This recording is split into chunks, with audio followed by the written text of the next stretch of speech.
¿Qué es lo que pasa, gente del buen saber? En este video te estaré presentando la placa base ASRock Z690 Steel Legends. Las placas Steel Legends durante varias generaciones han representado modelos que establecían una buena relación en la calidad-precio de sus placas, en un principio ante alternativas destinadas a la gama alta, que finalmente se modificaría ante las últimas entregas y retrocedería más hacia una gama media alta, pero que seguiría bajo el mismo principio de un balance en precio y características. Ahora, ante Z690, de nuevo nos encontramos con estas placas disponibles para nuestros ensambles, y con este video te quiero mostrar todas las características alrededor de esta nueva entrega, además de las ventajas y desventajas sujetas a este modelo si queremos realizar una construcción con la misma. Y recuerda pasarte por el enlace en la descripción, donde estarás encontrando los mejores precios para esta placa base, desde Amazon y de una forma segura. Pásate. Y es que empezando con ese apartado de características, en este caso como sería evidente, nos encontraremos con una placa bajo el chipset Z690 y el socket LGA 1700, que nos estaría dando soporte a procesadores Intel en la 12ª generación, lo cual incluye la compatibilidad necesaria para los procesadores dentro de las líneas como i9, i7, i5 e i3, además de un futuro soporte para nuevas versiones y próximas generaciones, y por lo cual en la descripción encontrarás un enlace constantemente actualizado con cada uno de los procesadores compatibles con esta placa base. Ya para el lado de su memoria RAM, este sería un modelo en el que tan solo va a disponer de la versión para memorias de tipo DDR4 por lo menos de momento, en un máximo de 128 GB y lo que a su vez nos da un máximo por módulo de 32 GB. En cuanto a la frecuencia en cuestión, se limitaría la misma a 3200 MHz sin ningún tipo de modificaciones, y sin modificaciones a su vez lo debemos tener presente, ya que se cuenta con el soporte ante perfiles XMP, con los cuales podemos alcanzar frecuencias de hasta 5000 MHz. En el futuro, puede que se dé salida a una versión con memorias de tipo DDR5, y probablemente sea el único cambio que vayan a llevar con respecto a estas versiones.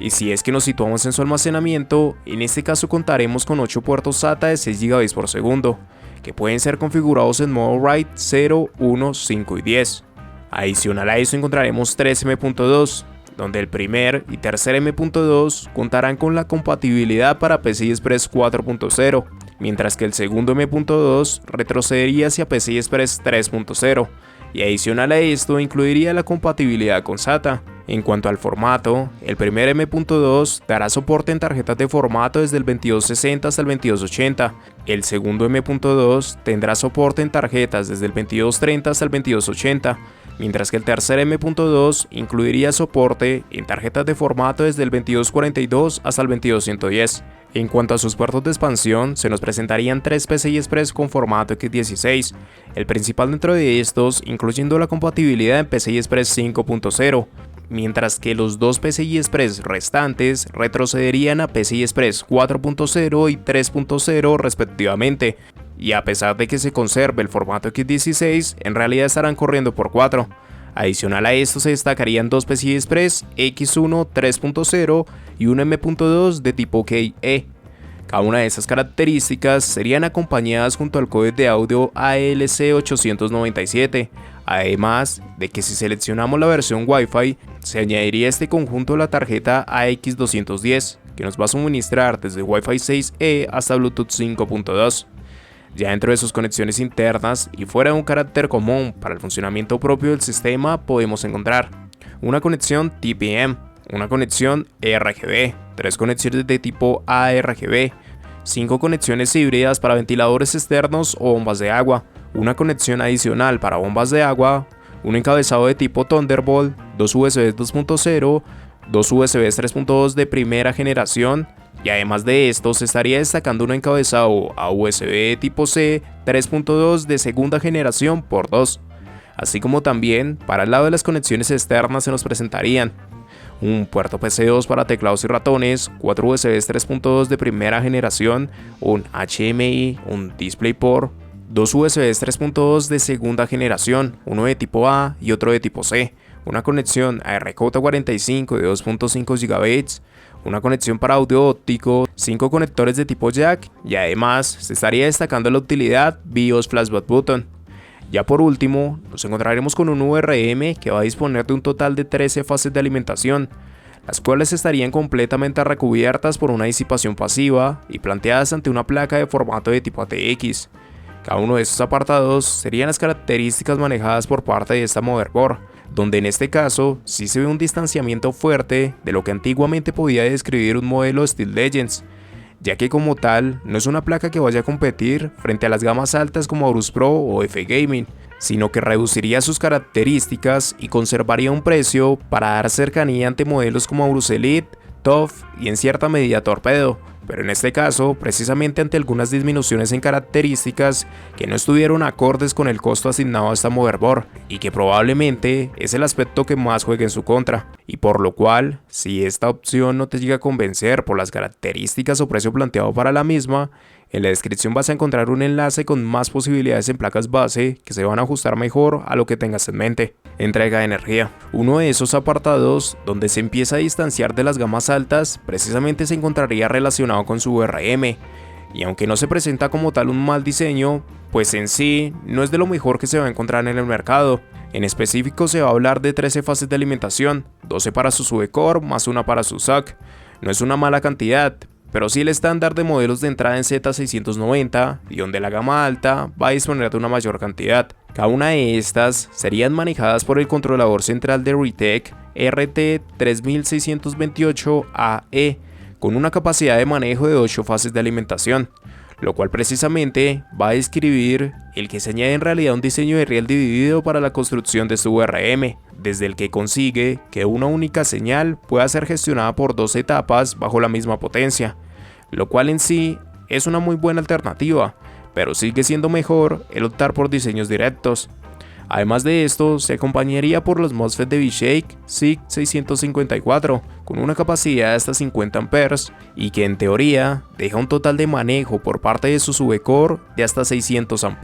Como te indicaba, no es de los mejores VRMs que vamos a encontrar. De hecho, la comparación más directa dada desde esta placa va a salir de la mano de modelos como Asus Prime Z690P, Z690A MSI, hasta inclusive se plantea un escenario donde UD en Gigabyte ya nos presenta un mejor VRM, y esto hablando desde modelos que por lo menos en la actualidad pueden reducir hasta $50 partiendo del costo de las Steel Legends. Sin embargo, se siguen dando las posibilidades en ensambles, sobre todo pensados ante procesadores en líneas de i7 o i5, y donde sería inclusive viable el overclock.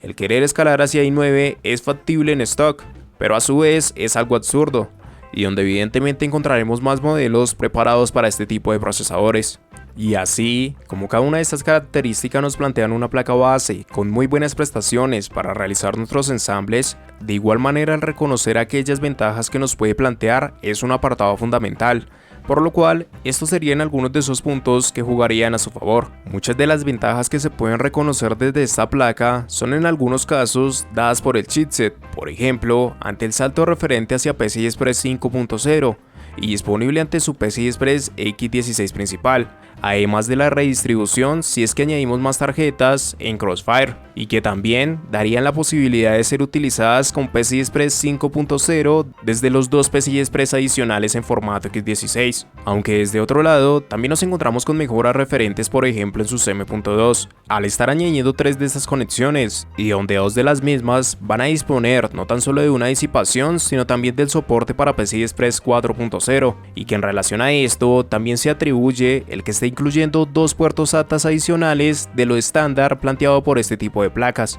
además de ser acompañado bajo mejoras en las conexiones para internet, presentando conexiones a RJ45 de 2.5 GB, hasta inclusive dando el salto desde la versión Wi-Fi hacia Wi-Fi 6E ante la tarjeta más reciente disponible para estas placas, AX210. En cuanto a las conexiones para USB tipo C, Sobre todo en su encabezado interno, encontraremos la versión más reciente de estos conectores, ante el USB 3.2 de segunda generación por 2, mientras que en su backplate, aunque retroceda, también se añade una conexión a USB de tipo C. En caso de requerir tarjetas para Thunderbolt, es una gran ventaja el disponer de encabezados para el soporte de Thunderbolt 4. Ya se añade una utilidad BIOS Flashback que hasta el momento por parte de ASRock tan solo veíamos presente en los topes de gama. Y poco más allá de esto se puede destacar en este modelo, y gran parte del resto de añadidos, como su VRM, pueden estar muy condicionados por su precio y por ende no dar tanta relevancia.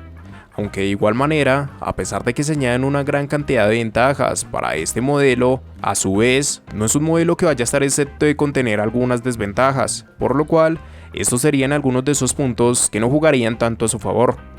Aquí sí que se pueden cuestionar bastantes añadidos faltantes dentro de esta placa, no tan solo al momento de hablar de las mejoras conseguidas por placas de mayor gama, ante una posible evolución desde su VRM, hasta las distintas mejoras en conectividad ante M.2 o una mayor presencia de PCI Express 5.0 o inclusive las apuestas establecidas en Thunderbolt, sino que además de esto, gran parte del problema da una mayor relación con el costo asignado por parte de esta placa, sobre todo en referencia a que gran parte de sus características van a ser replicado por muchos de los modelos en las gamas de entrada de las distintas compañías, y ante las disminuciones consiguientes en su precio,